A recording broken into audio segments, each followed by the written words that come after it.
Il faut donc prendre les moyens pour améliorer la situation, notamment par la mise en œuvre d'une polyvalence accrue pour réaliser certaines tâches sur les chantiers.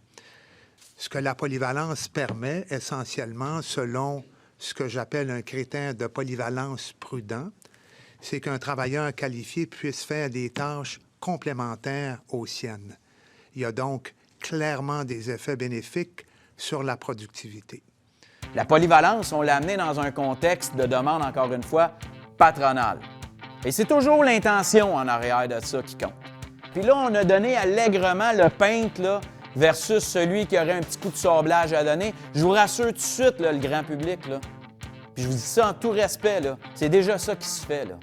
OK? Fait que pensez pas là, que la mystification là, du cadre de porte, là, puis qu'on l'a amené allègrement, là, un métier, un menuisier va te le changer, ton cadre de porte. Là. OK? Est-ce que ça peut arriver à un moment donné qu'il y a plusieurs corps de métier qui s'entrecroisent? C'est sûr. Il va toujours avoir une ligne à tirer entre un métier par rapport à un autre, et tout ça en lien avec sa compétence. Fait que moi, quand on parle de compétence, je reviens toujours à la notion de formation. La formation est absente en ce moment. Alors, c'est un peu ça qui nous rend perplexes. Donc, on nous dit, on veut améliorer l'industrie, on veut que les métiers soient plus lousses, qu'ils soient capables d'exercer sans qu'ils soient cloisonnés, mais dans la même phrase, on ne nous dit pas comment on va s'assurer de la compétence pour l'exercer. Et ça me dérange un peu. Parce que si on avait commencé par la formation, puis qu'ensuite on parlerait de compétences, puis après ça, on parlerait de polyvalence. Il me semble qu'il y aurait quelque chose là, une équation qui ferait pas mal de sens. Mais là, on est déjà rendu au résultat, puis on a fait fi de l'équation auparavant. Parce que je réitère, on est polyvalent. Il y a des tâches connexes qui ont été développées entre certains métiers. Tout ça a été soit par jugement, soit par entente, soit par règlement. C'est faux de prétendre qu'on n'a pas évolué. C'est un peu dommage. Et là, je ne suis pas sûr qu'on pense à la qualité des travaux, mais on pense vite. On pense faire mieux. On nous a demandé, dans des tables de concertation, de venir nous dire comment vous voyez le truc. On nous a demandé en 3 heures de régler ce qui ne s'est pas réglé en 20 ans. Il vous manque pas mal de données avant de pouvoir dire « Non, il n'y a pas de problème en chantier. » Je vous le dis, il n'y en a pas de problème. Je pense qu'il y en a. Comment on pourrait résoudre ça? Puis qu'est-ce qu'on pourrait proposer? Moi, ce que je comprends, là, c'est dans l'opération, là, des fois, il y a comme une zone grise, là.